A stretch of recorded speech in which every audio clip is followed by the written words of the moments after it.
Hello. I'm sorry if you couldn't hear me all the way over there.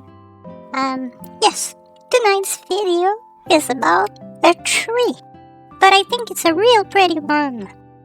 Lots of people agree with me too. It's often used in ornamentation. So tonight's star is the Catalpa. It has some species from North America, the Caribbean, and East Asia.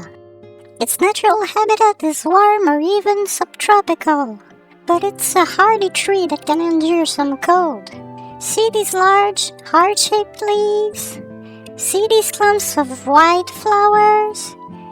See these long pods that look like green beans? As soon as it gets freezing, it all falls off. Well, normally there aren't any flowers left, and they are not there anymore if there are beans. But you know what I mean.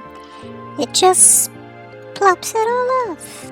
It's like the Catalpa hasn't evolved a proper winter mode, so it can make kind of a mess. Other than that, it's a pretty nice tree to have.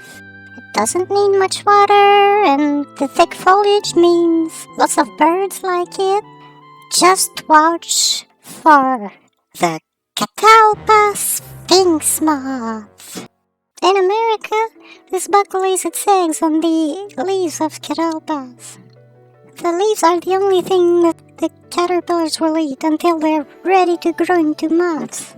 Until then, just watch them. They're not normally a big deal for the tree, but sometimes things get out of hand. Oh, and rabbits can also chew through the saplings, so you might want to grow your catalpas in a pot for like a year.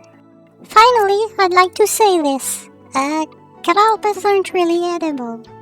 Apparently the roots and sometimes the leaves are mildly toxic. The pods and flowers are safer, but they're not really nutritious, so there's no point really.